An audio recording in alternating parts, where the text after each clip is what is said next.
Happening right now, a student group called Feminists United is discussing a legal complaint. This falls after the death of a student, and we want to listen in for a moment.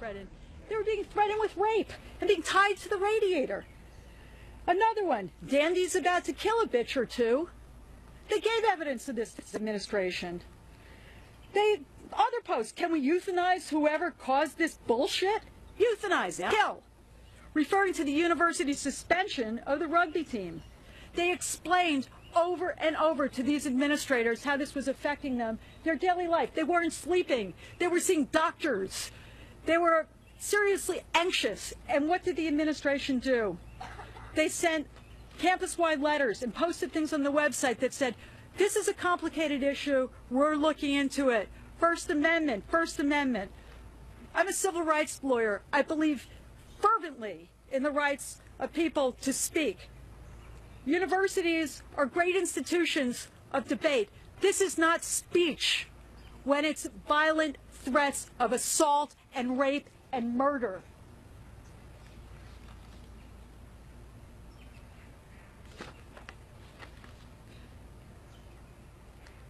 On April 8th, a month ago, Feminists United members met with university officials again at a sharing circle, once again, where they laid out how disturbed and frightened they were about the sexually violent and threatening yik-yaks.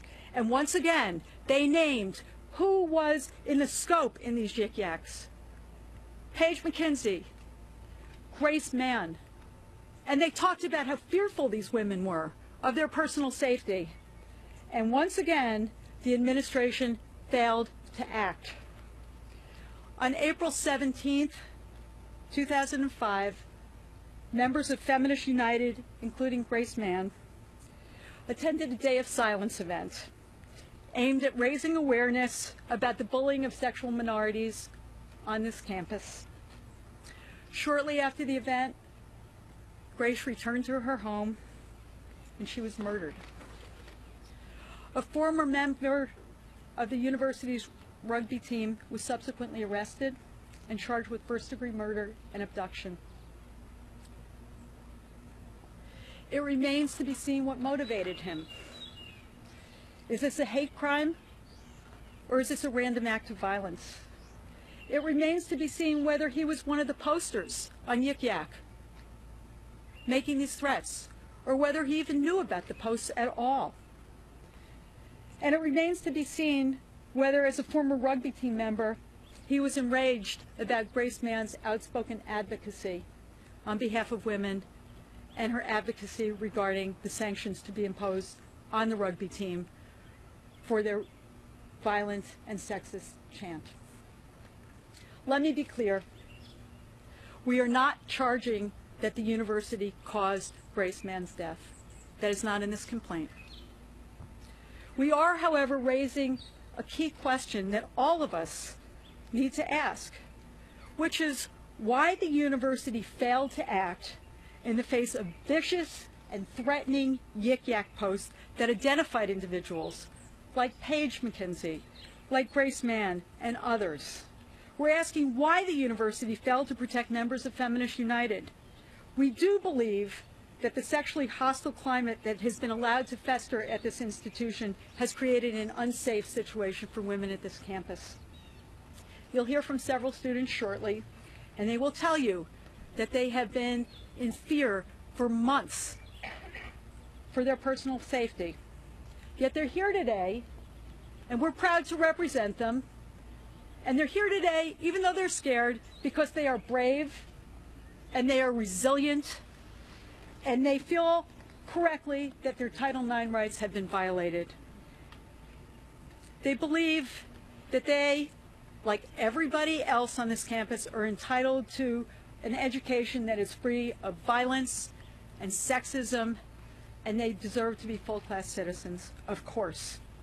They're also here today because they feel an obligation to carry out Grace's advocacy.